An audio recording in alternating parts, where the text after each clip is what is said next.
At the very edge of the Southern Ocean lies an island shrouded in mist and mystery, Tasmania. Thousands of years before ships ever dared these waters, humans had already made it their home.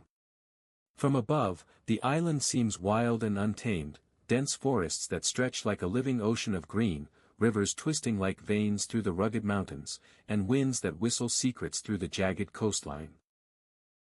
Every rock, every cliff, every hidden cove seemed to pulse with life, as if the land itself were watching the people who walked upon it. For over 40,000 years, a civilization thrived here, entirely unknown to the rest of the world. They had no cities carved from stone, no kings to decree their laws, and no writing to record their stories. Yet in these forests and along these shores, a culture as rich and intricate as any empire on the planet quietly blossomed.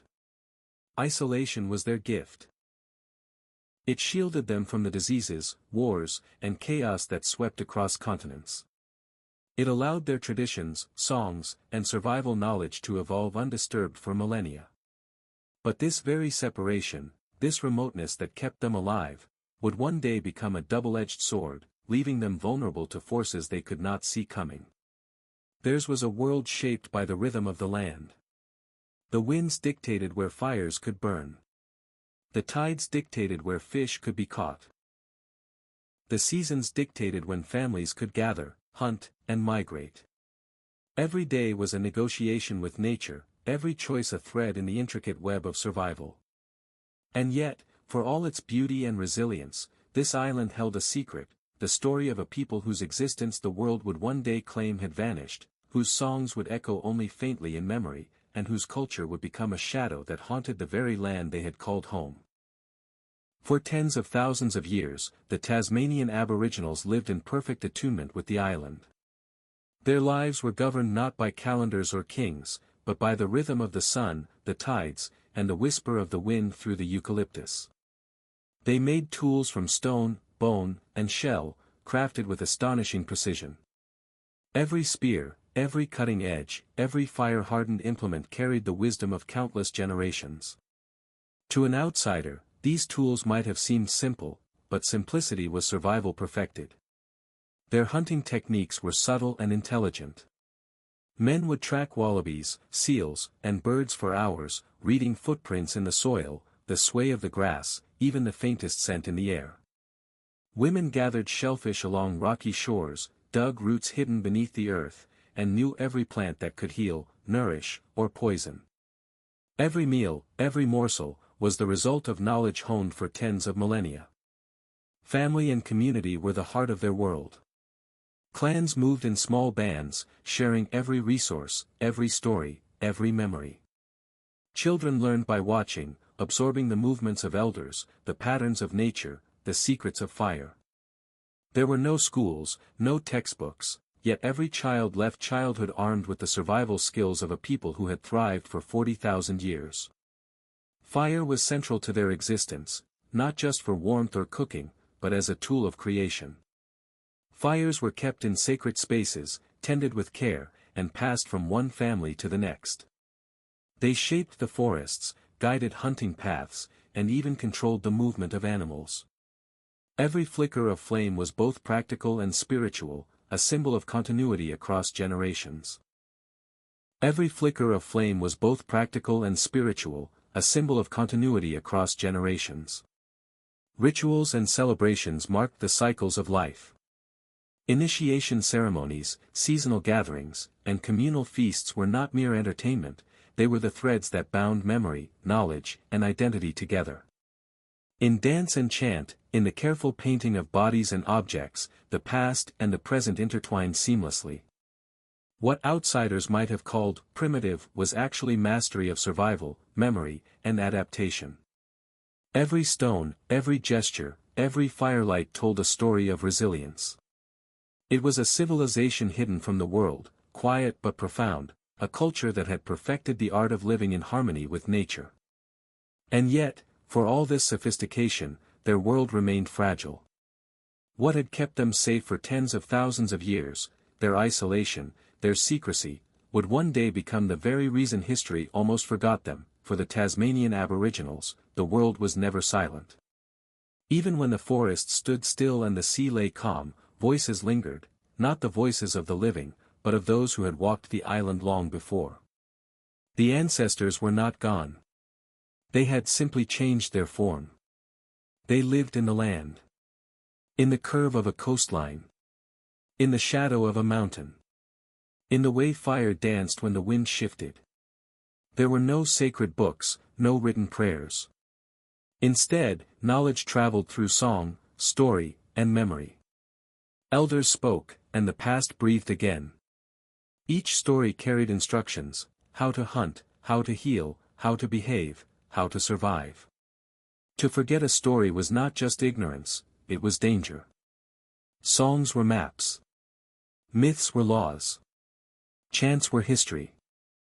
Through oral tradition, generations remained connected, forming an unbroken chain stretching back tens of thousands of years.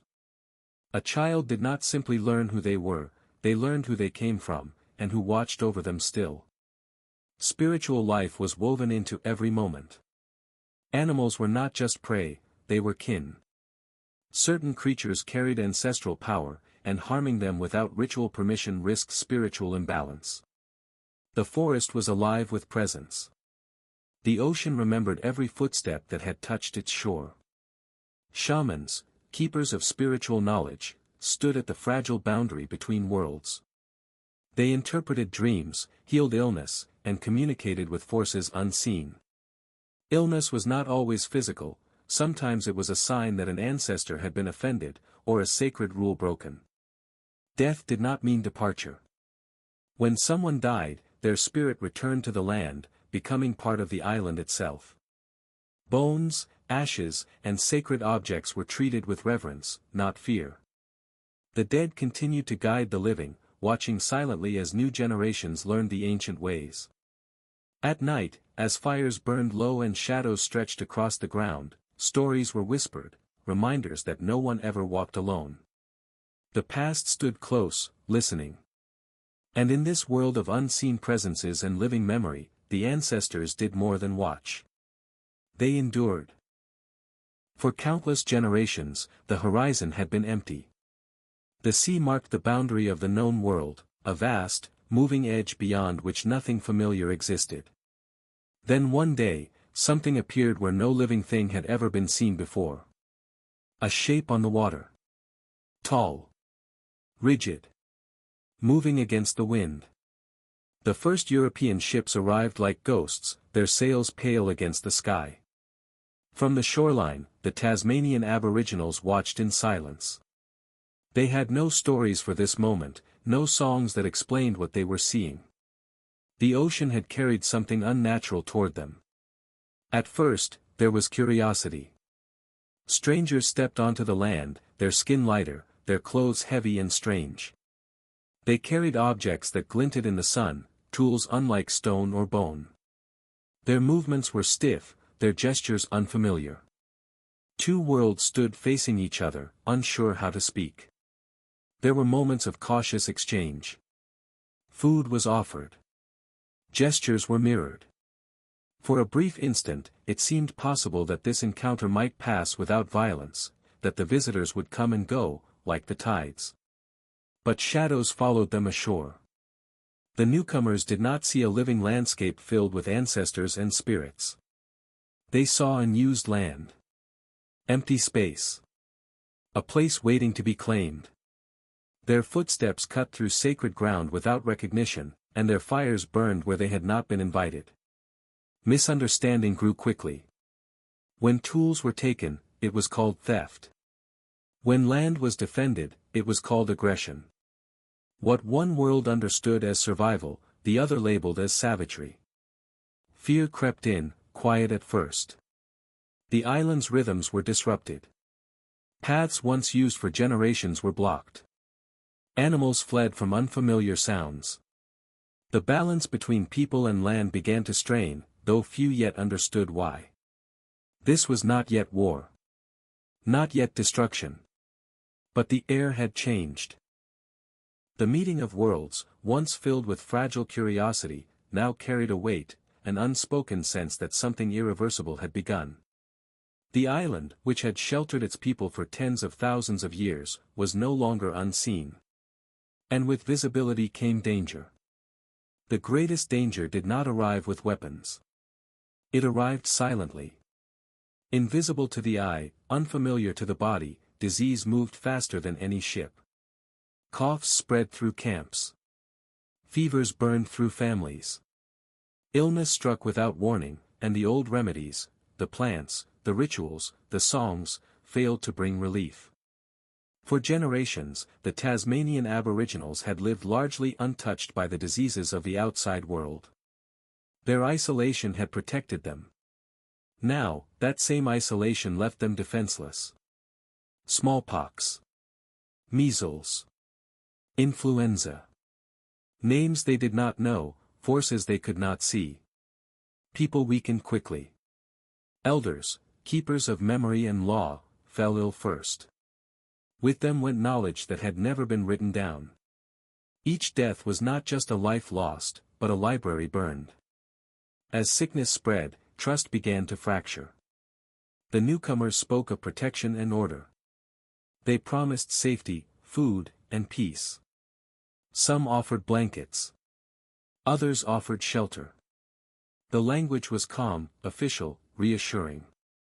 But behind the words lay a different intention. Land was measured, mapped, and divided. Hunting grounds were fenced. Rivers were claimed.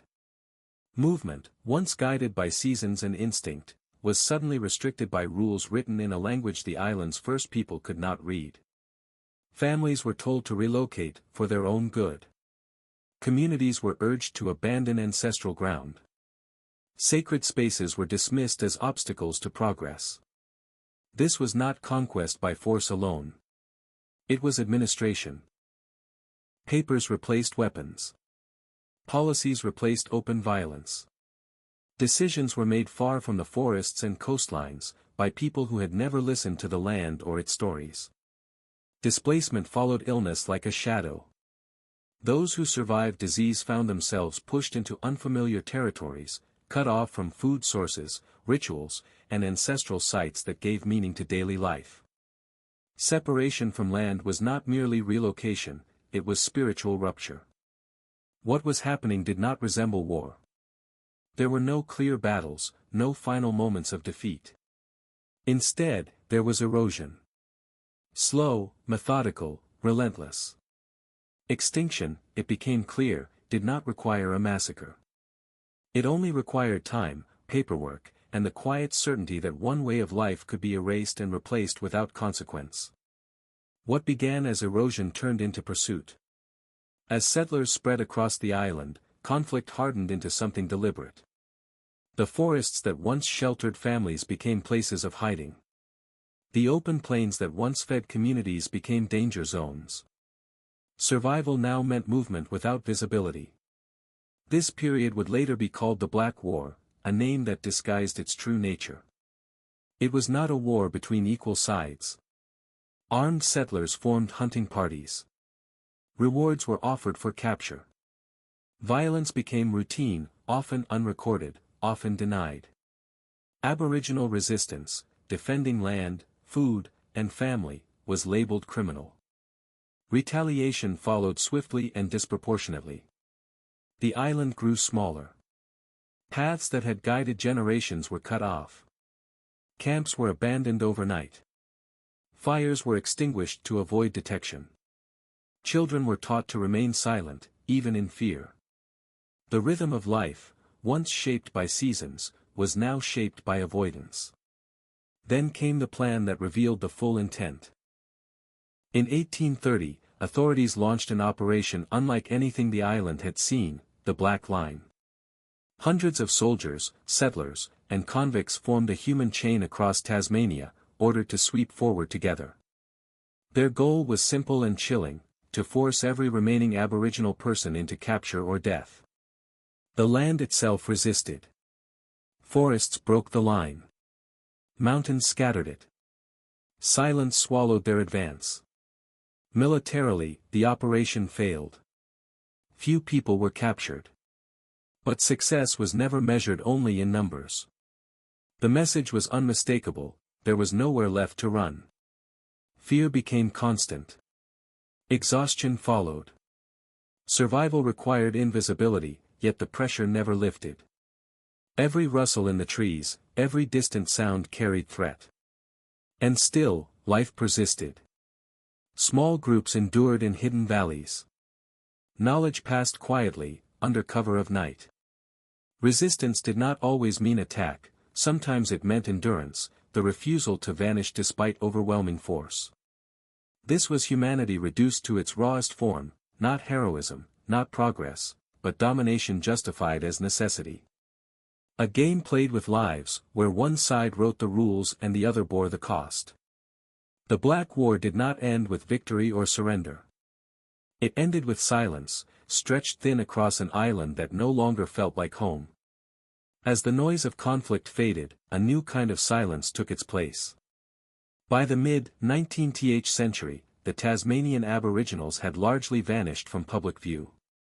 Those who remained were no longer seen as communities, families, or nations, but as remnants. Survivors were gathered, observed, recorded, and increasingly spoken about in the past tense. History was already being written. Officials, missionaries, and scholars began to speak of inevitability. Reports described a dying race, as if disappearance were a natural process rather than a human-made one. Words like decline and destiny replaced accountability. Then came a name that would seal the narrative. Truganini. She had lived through everything: displacement, loss, disease, the death of kin, the collapse of the world she was born into. By the time she died in 1876, newspapers across the empire declared her the last Tasmanian Aboriginal. The story was simple. Clean. Final. It gave closure to the colonizers and comfort to history.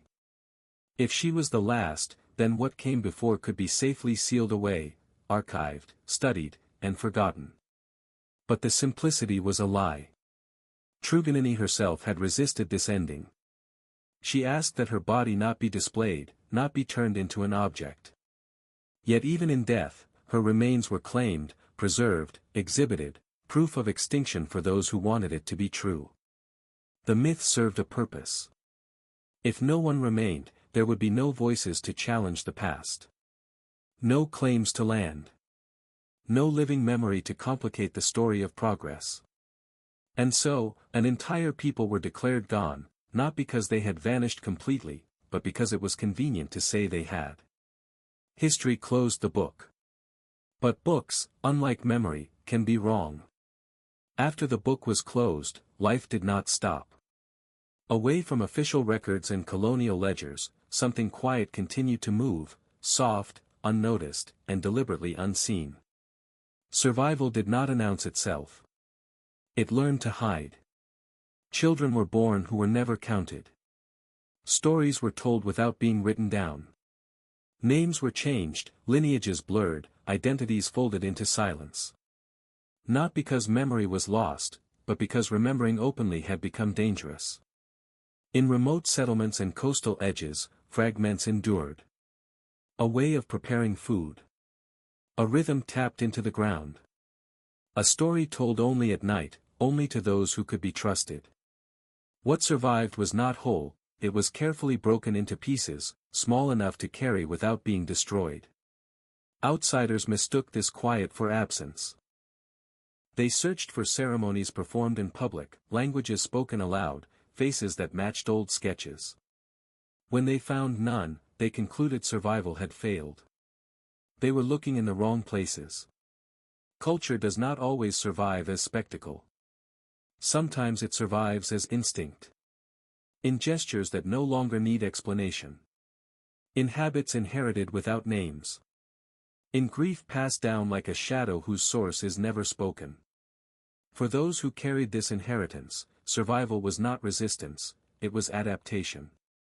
A careful negotiation between memory and safety. Between holding on and staying alive. No monuments marked this endurance. No historians recorded it. But it lived on, in kitchens, in songs hummed under breath, in stories that never named themselves as history. The world saw emptiness. But beneath that silence existed a hidden universe. Quiet, fractured, persistent. Silence can last a long time. But it never lasts forever. Long after the last official declaration of extinction, questions began to surface, quiet at first, then impossible to ignore. How does an entire people vanish so completely? Where did their knowledge go? Why did fragments keep reappearing in places history said were empty? The past, it seemed, was refusing to stay buried. In museum storerooms and forgotten archives, objects lay untouched for decades, tools labeled incorrectly, bones catalogued without consent, ceremonial items stripped of meaning and reduced to inventory numbers. These were not relics of a distant civilization. They were evidence of interruption. Each artifact carried a contradiction. If a culture was truly gone, why did its presence feel unfinished? Science added another layer of unease. DNA studies began revealing lineages that did not fit the old narrative, threads connecting living people to those once declared extinct. The discovery did not shout. It whispered. But whispers, when repeated enough times, become impossible to silence. With every new finding, the certainty of extinction weakened. And with that weakening came discomfort.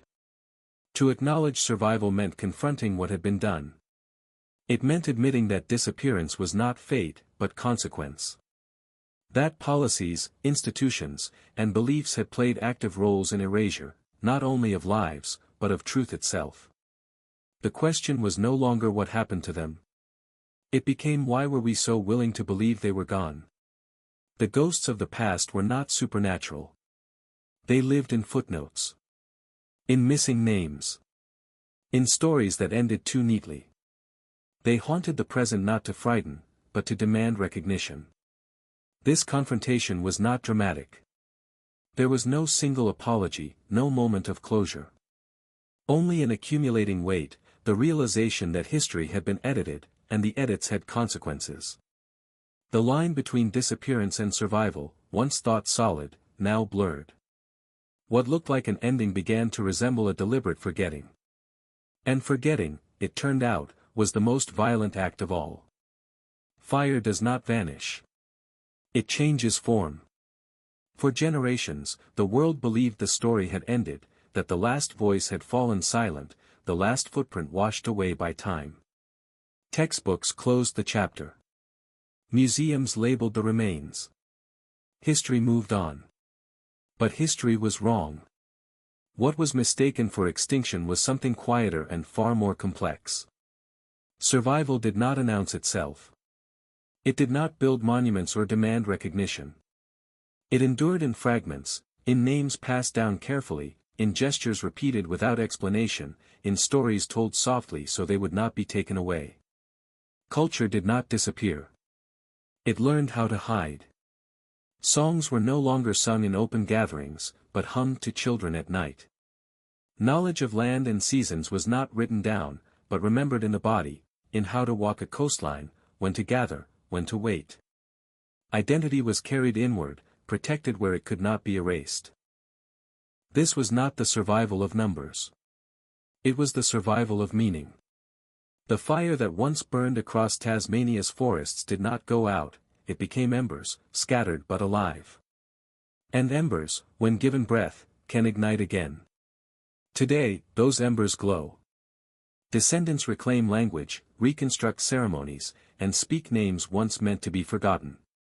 Not as echoes of a lost world, but as living proof that disappearance was never complete. The final twist is not discovery. It is recognition. Extinction, as history told it, was a convenient ending. A way to close the book without reading the last pages. But culture does not obey timelines. Memory resists erasure. And survival does not always look like survival. When a culture is declared dead, but its people still remember who they are, the story is not over. It never was.